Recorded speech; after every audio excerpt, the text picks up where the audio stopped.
Morning guys, অনেকদিন পর আবার একটা নতুন ভিডিও নিয়ে চলে এলাম। তো দেখতে পাচ্ছি এটা একটা স্ট্যান্ড ফ্যানের কয়েলটা পুড়ে গেছিলো। তারপর আমরা বাইন্ডিং করার পরে তারপরে এবার কয়েলটাকে ফিটিং করব। তো বন্ধুরা, এখানে তোমরা বলতেই পারো যে পুড়ে গেছিলো সেটাতে দেখালে না, কিন্তু টোটালটা দেখাতে গেলে ভিডিওটা কিন্তু অনেক লম্বা হয়ে যাবে। সেই জন্য কয়েলটা পুড়ে গেছিলো, তখন আমরা হয়তো খোলা দেখাতে পাইনি। নেক্সট একটা ভিডিওতে দেখিয়ে দেবো যে কীভাবে কয়েলটাকে খুলতে হয়। বাট এই কয়েলটা যে বাইন্ডিং করার পরে এটা বার্নিশ দেওয়া আছে, সমস্ত কিছু হওয়ার পরে আমরা ফিটিং কিভাবে করব এবং কিভাবে টোটালটাকে ফিটিং করে ফ্যানটাকে চালাবো সেটা দেখতে থাকো।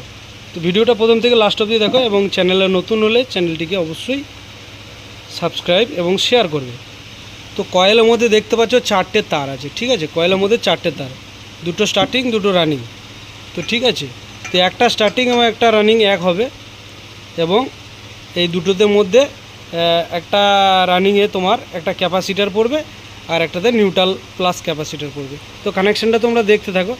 তো কয়েলটাকে আমরা একবার সিরিজ লাইনে টেস্ট করে নেব, কারণ হচ্ছে কয়েল বাইন্ডিংয়ের পরে একবার সিরিজ লাইন টেস্ট করা দরকার।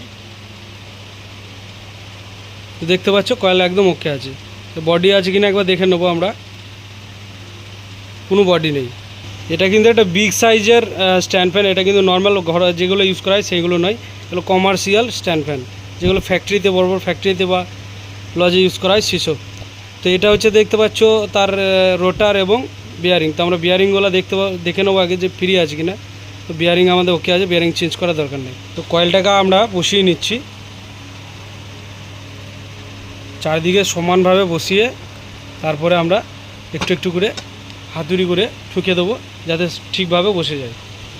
কয়েলটা আমরা চারি সাইড দিকে এই চারি পাশে ঠুকে আমরা সমানভাবে বসিয়ে নিয়েছি। এবার রোটারিটাকে ঢোকাবো রোটারটাকে।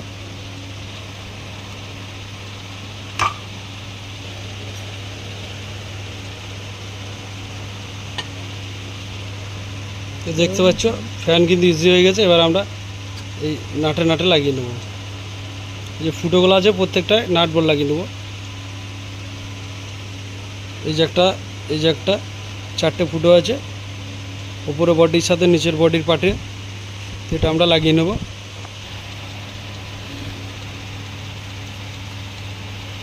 তো ফ্যান দেখতে পাচ্ছ একদম ইজি হয়ে গেছে, একবার ঘুরিয়ে দিলেই ঘুরে যাচ্ছে পরপর করে। তো ফ্যান একদম ফুল ইজি হয়ে গেছে।